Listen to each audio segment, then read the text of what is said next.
एक बार की बात है, गिद्धों का झुंड उड़ता हुआ किसी टापू में जा पहुंचा। उस झुंड की खासियत ये थी कि उस झुंड में बहुत सारे गिद्ध युवा थे और वे जिस टापू में पहुंचे वहां पे भी समुद्री जीवों की भरमार थी।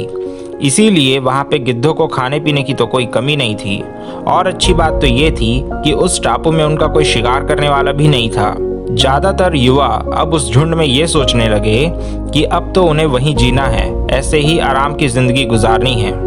उस झुंड में एक बूढ़ा गिद्ध भी था जिसने युवाओं की इस सोच पर चिंता जताई कि ऐसे जीवन से वे वास्तव में अपना सामर्थ्य खो देंगे और अगर कभी कोई उन पर मुसीबत आ गई तो उसका सामना तो नहीं कर पाएंगे, साथ ही साथ अपने जीवन के अर्थ को भी नहीं समझ पाएंगे। इसीलिए उस बूढ़े गिद्ध ने अपना विचार रखते हुए कहा कि अब उन्हें यहाँ बहुत दिन हो चुके हैं और उन्हें यहाँ से वहाँ जाना चाहिए जहाँ से वे आए हैं, और अपनी इस चिंता का कारण भी बताया। लेकिन युवा गिद्धों ने उन्हें अनसुना कर दिया। इसीलिए वे बूढ़े गिद्ध अकेले ही निकल पड़े और कुछ महीनों बाद जब उन्हें लगा कि एक बार सबसे जाके मिलना चाहिए तो उड़ते उड़ते उस टापू में पहुंचे और वहां पहुंचकर उन्होंने देखा कि वहां का नज़ारा ही कुछ और है।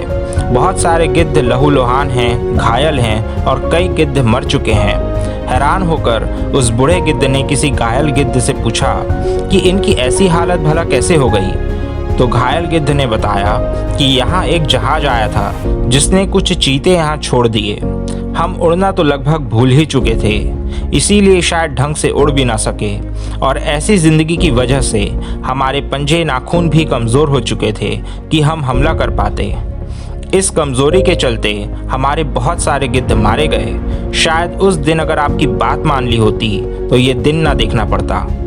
तो दोस्तों, मॉरल ऑफ द स्टोरी ये है कि जीवन में आने वाली चुनौतियां पहले से बड़ी भी हो सकती है, इसीलिए आप अपने कंफर्ट जोन से बाहर निकलिए। हमारा कंफर्ट जोन ही वास्तव में हमारी सबसे बड़ी प्रॉब्लम है कि हमको ये तो पता चल पाता है कि हम ग्रो कर रहे हैं या नहीं कर रहे हैं, पर ये पता नहीं चल पाता कि ये कंफर्ट जोन हमें दिन ब दिन कमज़ोर भी कर रहा है। जब आप कंफर्ट जोन से बाहर आते हो, नए 4 लोगों से मिलते हो, उनके अनुभवों से सीखकर आप आगे बढ़ जाते हो। इससे आपका प्रोग्रेस होता है। हर गलती आपको खुद करके सीखने की ज़रूरत नहीं है। तो दोस्तों, अगर आपको ये वीडियो पसंद आया हो तो वीडियो को लाइक कीजिएगा, शेयर कीजिएगा, चैनल को सब्सक्राइब करना मत भूलिएगा। धन्यवाद।